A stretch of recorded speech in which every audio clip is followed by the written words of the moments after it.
Olá, seja muito bem-vindo. Está começando mais um Dia de Campo na TV.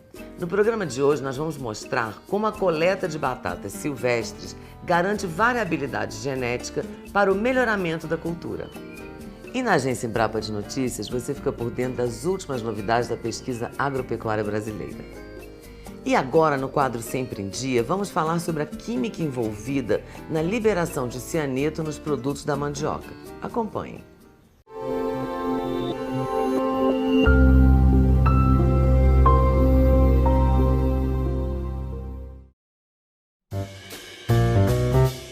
Farinha, maniva e tucupi são alimentos regionais muito consumidos e todos provenientes da mandioca. Esses produtos contêm ácido cianídrico, o tão temido cianeto. Ora, e como não morremos? A resposta está no processo utilizado, no tempo de descanso, na mistura com a água, na fervura e na condição volátil do ácido cianídrico. O cianeto está presente em toda a planta. Ela contém um glicosídeo chamado linamarina, que é a principal fonte de formação do íon cianeto. Essa substância só é liberada quando as folhas ou a raiz da mandioca passam por algum tipo de transformação, que podem ser corte, esmagamento ou trituração. Essas mudanças produzem reações químicas que liberam ácido cianídrico no ar. Um exemplo é o que acontece quando a enzima linamarase é liberada. Ela é responsável pela quebra da linamarina, na ligação existente entre o açúcar e a fração que contém o radical cianeto. É aqui que são liberadas uma molécula de glicose e uma molécula de cianidrina. A cianidrina também é um dos compostos cianogênicos, já que possui o radical cianeto que está ligado a uma acetona. Mas na prática, em que ponto acontecem essas reações químicas? No caso do processamento da farinha e do tucupi, ocorre quando a raiz começa a ser descascada até ser triturada. E no caso da maniva, é a etapa em que as folhas são arrancadas, esmagadas e trituradas. Quase toda a cianidrina que foi formada, em seguida é convertida em ácido cianídrico, ou cianeto livre. Isso acontece no momento em que antecede a torração da farinha, o tempo de espera em que fica a massa, que pode levar algumas horas, ou no momento da fermentação da manipoeira, que vai dar origem ao tucupi. Para que ocorra a formação do cianeto livre, também é necessário uma temperatura ambiente em torno de 30 graus Celsius. Como a nossa região é quente, a evaporação do cianeto acontece lentamente, mas pode ocorrer mais rápido quando o produto é aquecido até a fervura. Respeitar esses tempos é ter um alimento mais seguro para todos.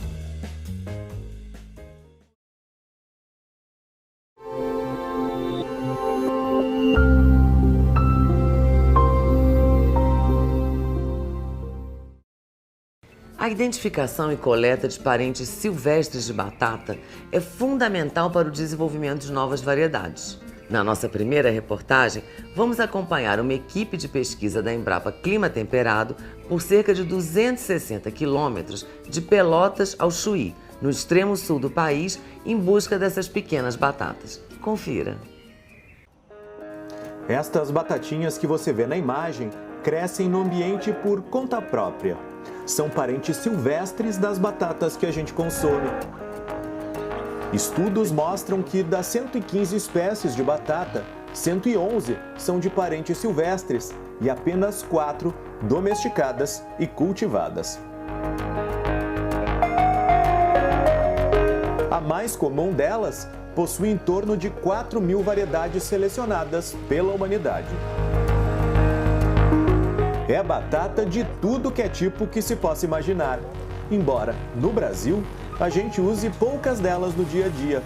Com origens em regiões que vão do Peru ao Chile, a batata é a quarta cultura alimentar mais importante no mundo. Algumas assim ao longo do barranco. Nós acompanhamos uma equipe de pesquisa da Embrapa Clima Temperado em busca dessas pequenas batatas. Percorremos cerca de 260 quilômetros de Pelotas ao Chuí, no extremo sul do país. E visitamos 3 pontos de coleta. Aonde? Aqui. Encontrá-las depende do local e da época. Mas isso não é simples nem para quem está acostumado. São muitas tentativas até achar uma população natural, como chamam os pesquisadores. Aqui está a mudinha dela, mas ela ainda não formou a batatinha.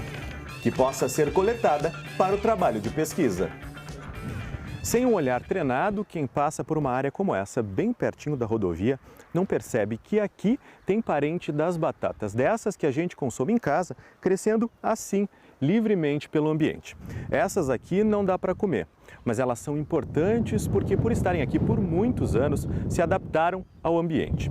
E utilizando esses materiais como pais e mães de novas plantas, é possível então passar adiante essas características de adaptação. Um dos motivos pelos quais nós viemos até a população natural fazer as coletas é porque já é sabido que nós estamos passando por fenômenos de mudanças climáticas e essas mudanças climáticas podem colocar em risco essas populações silvestres e extinguir elas localmente. Então nós viemos aqui para coletar alguns tubérculos e fazer essa conservação na Embrapa, mas não é só a conservação que é feita lá, junto com a conservação é feita as avaliações dos potenciais desse material. E é por isso que as batatas silvestres são tão importantes. Elas carregam características únicas, variabilidade que as variedades já conhecidas podem ter perdido na domesticação. Pode ser resistência a pragas, doenças e temperaturas extremas, por exemplo, ou até mesmo novos formatos, cores e sabores. Caso nós não tivéssemos coletado essas amostras, elas jamais seriam estudadas na pesquisa e nós jamais saberíamos o potencial de uso nos programas de melhoramento que eles têm. Para atender necessidades de cultivo e consumo, instituições como a Embrapa fazem o melhoramento genético. As plantas passam por um cruzamento controlado para que os filhos herdem as melhores características dos pais.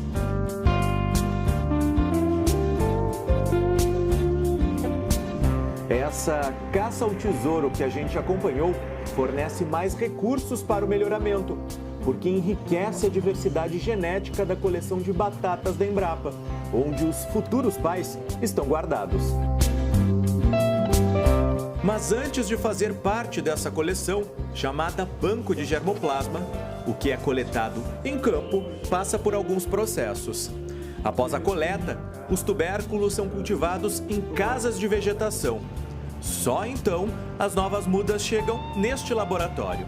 Aqui, um trabalho minucioso é responsável por limpar doenças que podem ter sido trazidas do campo. É feito primeiramente uma desinfestação superficial. Essa desinfestação visa eliminar os fungos e bactérias, principalmente, e depois a gente leva isso até a lupa, né, onde a gente faz o isolamento do meristema. Então, o meristema, em relação à planta, é uma célula-tronco que tem a capacidade de se desenvolver em toda a planta e de uma maneira saudável. Isso porque os vírus, né, as viroses, não chegam a atingir esse tecido. Isso é muito importante para que a gente não propague as doenças, né, e que vai servir, então, para que as nossas mudas aqui sejam de qualidade. Depois de limpas, as novas mudas são multiplicadas e, então, encaminhadas para avaliação pela pesquisa. Após a produção de mudas em casas de vegetação, as batatas silvestres vêm para câmaras de crescimento, como estas. Aqui, o ambiente é controlado e é onde os pesquisadores fazem a avaliação destas plantas, principalmente com relação a altas temperaturas. Esses materiais, então, eles são selecionados e podem ser utilizados no programa de melhoramento para obtenção de novas variedades de batata. Aqui estão 4 espécies de batatas silvestres nativas do Brasil e uma variedade comercial para comparação. Numa das câmaras, estão em condições ideais de temperatura. Na outra, em temperatura mais alta, longe do ideal. O objetivo é avaliar, principalmente, o desempenho e a formação dos tubérculos em condições desfavoráveis. De modo geral, a cultura da batata exige clima mais frio para a produção. o que vai de encontro à baixa disponibilidade de regiões frias para o cultivo no Brasil e ao aumento crescente das temperaturas devido às mudanças climáticas.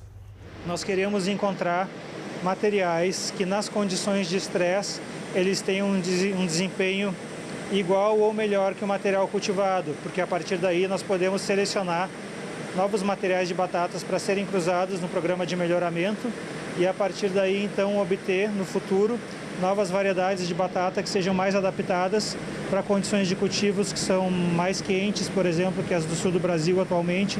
Essas condições de cultivo mais quentes podem ocorrer onde? Em outras regiões do Brasil ou mesmo aqui no sul do Brasil, quando a pessoa busca cultivar essa batata fora das épocas de cultivo tradicionais ou que possa ser uma condição climática futura ocasionada pelas mudanças climáticas. A avaliação feita neste espaço é apenas uma das inúmeras realizadas para entender como as plantas se comportam quando expostas a situações desfavoráveis de calor, por exemplo. E a tecnologia ajuda bastante. Podemos observar, utilizando esse equipamento, se essa planta está estressada, mesmo antes dela expressar essas características de planta estressada visualmente. Esse experimento já deu os primeiros resultados. Algumas batatas silvestres se comportaram melhor do que a variedade comercial.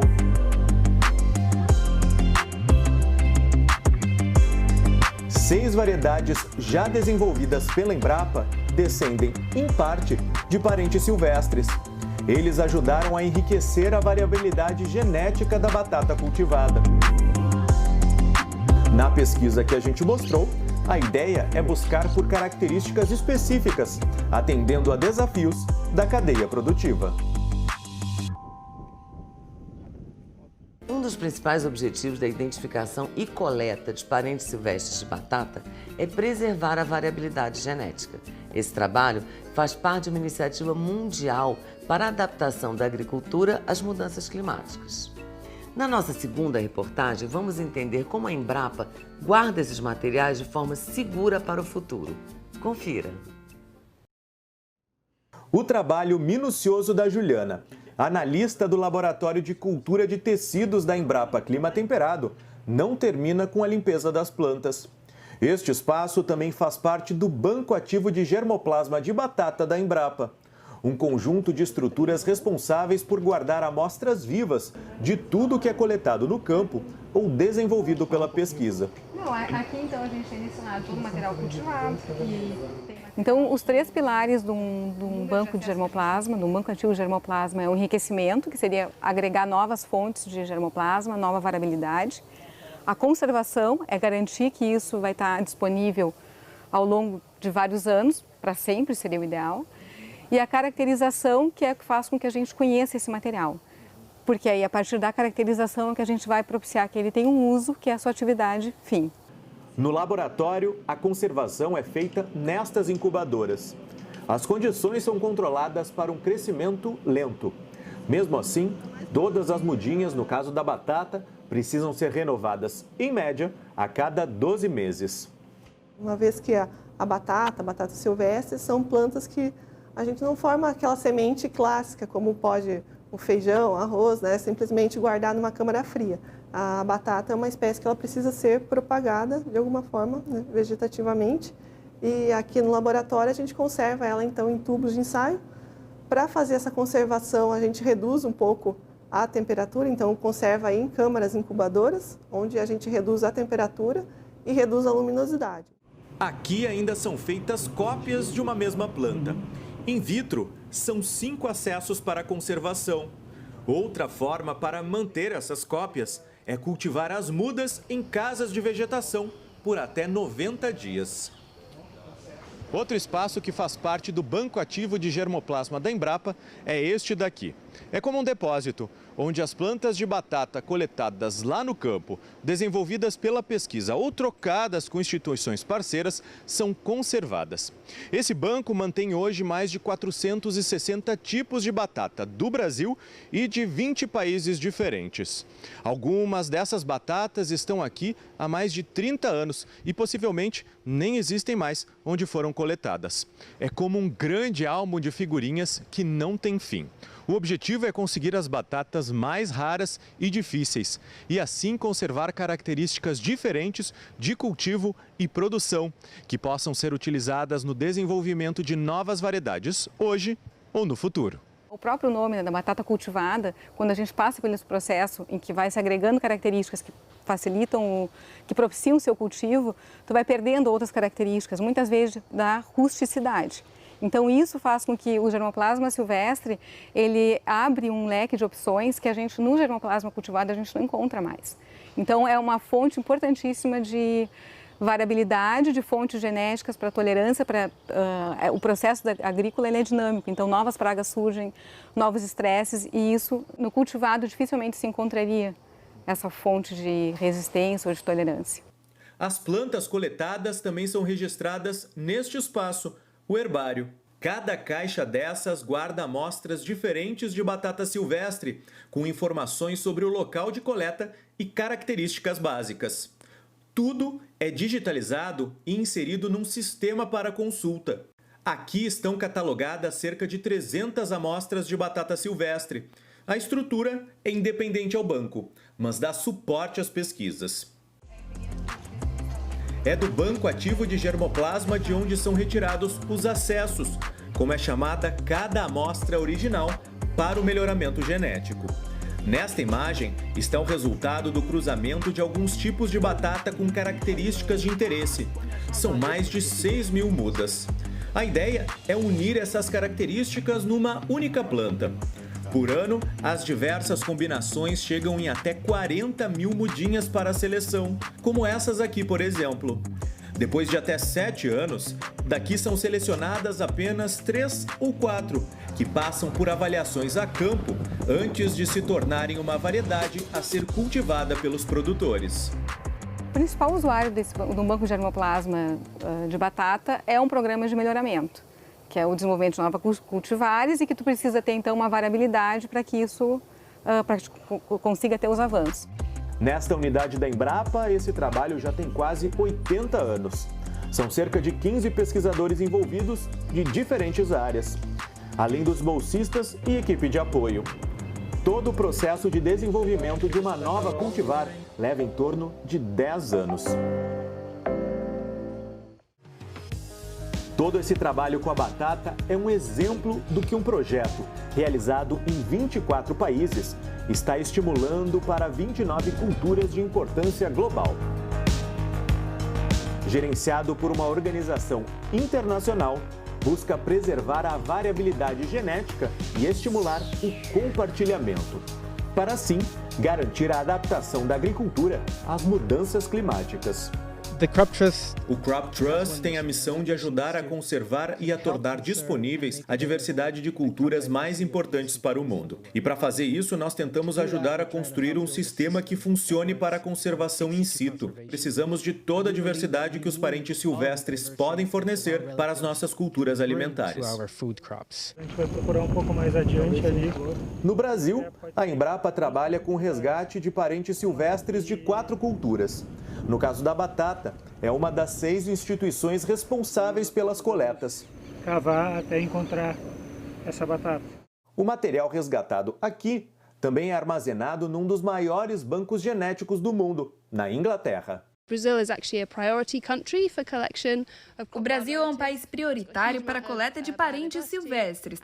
Tem muita biodiversidade para as culturas deste projeto. Os parentes silvestres das batatas podem ser utilizados para melhorar as culturas domesticadas que nós conhecemos e amamos. 4, 5 hectares de batata aí. O Rui, agricultor no município de São Lourenço do Sul, no sul gaúcho, depois de 30 anos, trocou a batata pelo fumo, pela garantia de comercialização. Segundo ele, Uma das principais dificuldades com relação à cultura da batata é o clima. Que tu investe, tu faz tudo, né? E na hora, se o clima não ajudar, tu não produz, né? Não tem o retorno, né? Na Embrapa, essa iniciativa envolve vários projetos e conta com o apoio de instituições parceiras. Até o momento, o trabalho resgatou e conservou cerca de 150 amostras de batatas silvestres das 4 espécies nativas do Brasil em mais de 90 locais diferentes. O objetivo é enfrentar os desafios impostos pelas mudanças climáticas e assegurar a viabilidade de cultivo pelos agricultores. É diversidade na pesquisa e garantia de batata na mesa no futuro.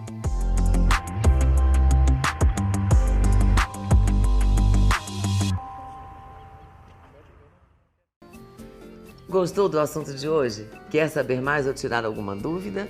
Então anote o telefone da Embrapa Clima Temperado, que fica em Pelotas, no Rio Grande do Sul. O código de área é o 53 e o telefone é o 3275-8100. Pela internet, o endereço é www.embrapa.br/faleconosco/saque. Você sabe o que é uma coleção entomológica? Conhece o papel dos insetos na natureza e a sua importância para a vida das pessoas? É o que a gente vai ver agora numa reportagem produzida pela Embrapa Cerrados. Confira. Todos os insetos desempenham alguma função na natureza, servindo de alimento ou controlando a população de plantas e outros animais. Os insetos fazem parte da nossa vida e todos nós somos afetados de alguma maneira. Para efeito de estudo, podemos dividi-los em 3 categorias: insetos de importância econômica, insetos de importância médica e insetos de importância ecológica. Os insetos podem ser benéficos ao homem quando trazem benefícios diretos, como, por exemplo, polinização, como agentes de controle biológico e produtores de mel e seda, mas também pode trazer enormes prejuízos econômicos na forma de pragas agrícolas. Além disso, várias espécies atuam como vetores de doenças e até mesmo causando sérios prejuízos à saúde, com picadas e reações alérgicas. Existe uma concepção errônea e generalizada de que todos os insetos são prejudiciais. Estudos realizados pela Embrapa Cerrados em cooperação técnica com a JICA, Agência de Cooperação Internacional do Japão, demonstraram que apenas um pequeno percentual dos insetos, entre 8% e 13%, eram pragas com alguma importância econômica. Isso é importante porque quando precisarmos fazer algum tipo de interferência no manejo de pragas, devemos utilizar produtos mais seletivos e o controle biológico quando for possível. Entre as diversas funções desempenhadas pelos insetos na natureza, algumas refletem sua importância ecológica. Eles atuam como polinizadores. Em torno de 87,5% de todas as espécies de plantas angiospermas dependem de polinização biótica. Tem papel fundamental no controle biológico de insetos praga. Podem servir como indicadores de mudanças ambientais. São parte importante da cadeia alimentar. Contribuem para a aeração do solo. Participam da limpeza de carcaças, dificultando a disseminação de doenças. E auxiliam na decomposição de restos animais e vegetais. Uma forma de documentar toda essa biodiversidade é a formação de coleções entomológicas. Elas são verdadeiros bancos de dados que permitem não apenas a caracterização dos insetos, como o desenvolvimento de inúmeras pesquisas. Elas servem de base para diversos estudos como ecologia, biogeografia, pragas, conservação e serviços ecossistêmicos como controle biológico, polinização e ciclagem de nutrientes. A Embrapa Cerrados, em Planaltina, Distrito Federal, mantém uma coleção entomológica com espécies presentes no bioma cerrado e em outras regiões brasileiras. Ela foi criada na década de 1970 para subsidiar o estudo de pragas que poderiam surgir no contexto da expansão agrícola no bioma cerrado. Uma coleção entomológica é como uma biblioteca, um banco de dados para o pesquisador. Pode ser utilizada de forma constante para obter diversas informações, desde questões mais abrangentes, como biogeografia, até questões mais específicas, como identificação e histórico de ocorrência de determinadas pragas. Em 2012, os produtores do oeste da Bahia vieram até a Embrapa Cerrados pedir um auxílio no combate a uma lagarta que eles julgavam ser helicoverpa e estava dizimando as lavouras. Nós fomos até a região, coletamos insetos, trouxemos ao laboratório e comparamos com o material existente na nossa coleção. Vimos que realmente se tratava de uma espécie de helicoverpa, porém nenhuma das espécies referidas para o Brasil. Procuramos em literatura internacional e vimos que se tratava de Helicoverpa armígera, uma espécie ainda não referida para o continente americano. O resgate do histórico dessa praga exótica no Brasil só foi possível em função do material depositado em coleções entomológicas. A ocorrência de pragas no mundo é um processo cada vez mais dinâmico. Por exemplo, a constatação de que Helicoverpa azéa e Helicoverpa armígera podem formar híbridos torna de fundamental importância a inclusão de materiais em coleções entomológicas para estudos futuros. Além de receber insetos de outros projetos da unidade, o laboratório realiza expedições de coleta para atender suas próprias pesquisas. Faz também intercâmbio com outras instituições do Brasil e do exterior. A coleção entomológica da Embrapa Cerrados se confunde com a própria criação dessa unidade da Embrapa. Conta com um acervo de aproximadamente 100 mil exemplares, sendo possivelmente a mais importante coleção de insetos do bioma Cerrado.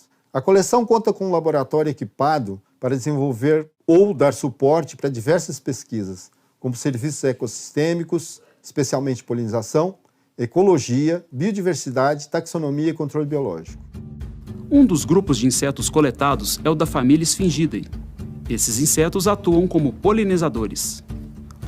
As mariposas da família Sphingidae, elas constituem um importante grupo de polinizadores de plantas de cerrado. Algumas espécies de plantas de cerrado são completamente dependentes de esfingídeos para sua reprodução, ou seja, a formação de frutos e sementes, como é o caso da Tocoena formosa, o genipapo bravo, essa espécie da família Rubiácea, que é a mesma família do café. Essa planta produz flores com tubos muito longos, que podem ter dimensões superiores a 10 centímetros de comprimento. Dessa forma, dependem de um pequeno grupo de mariposas com línguas longas o suficientes para poder acessar o néctar na base desse tubo floral. Portanto, a amostragem de insetos para a formação de coleções entomológicas, ela é muito importante, não apenas de um ponto de vista taxonômico, mas também de um ponto de vista ecológico, nos auxiliando para compreender as interações entre plantas e polinizadores no cerrado. O acervo da coleção entomológica da Embrapa Cerrados é sempre atualizado e revisto, mas diferentemente de um museu, a coleção recebe apenas visitantes com o objetivo de atender a estudos científicos. Para saber mais sobre a coleção entomológica da Embrapa Cerrados, acesse nossa página na internet. Assista aos próximos vídeos e saiba como preparar os equipamentos, escolher as áreas adequadas, montar as armadilhas e o subcampo e coletar os grupos de insetos que vão compor uma coleção entomológica. E fique com as novidades da Agência Embrapa de Notícias. Acompanhe.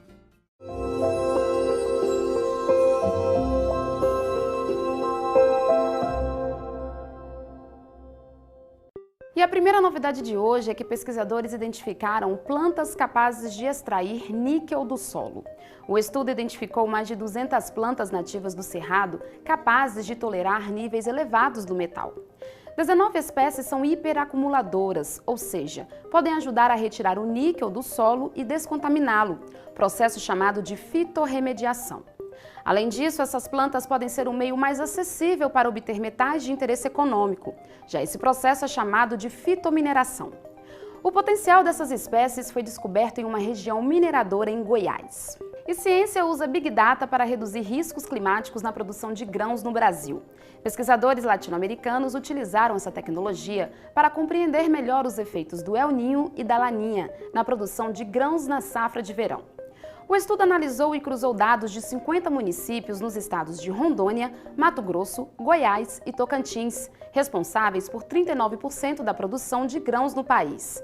A pesquisa é útil para melhorar a tomada de decisão de agricultores, governos, seguradoras, indústrias de insumos e outros segmentos envolvidos na produção agrícola. E um método pioneiro de manejo da pecuária provocou a regeneração de butiazais no bioma Pampa. A pesquisa inédita já obteve o repovoamento de butiazais centenários com pelo menos 6.000 novas palmeiras em fase de crescimento. A retirada dos animais das áreas dos butiás nos meses que precedem o inverno promove a rebrota deles sem prejuízo ao rebanho. Além de não haver perda de peso dos animais, o manejo conserva e desenvolve o campo nativo. Essa conservação permite que produtores tenham outra fonte de renda com produtos feitos dos butiás. E para saber mais, é só acessar a página da Embrapa na internet e conferir as novidades da pesquisa agropecuária.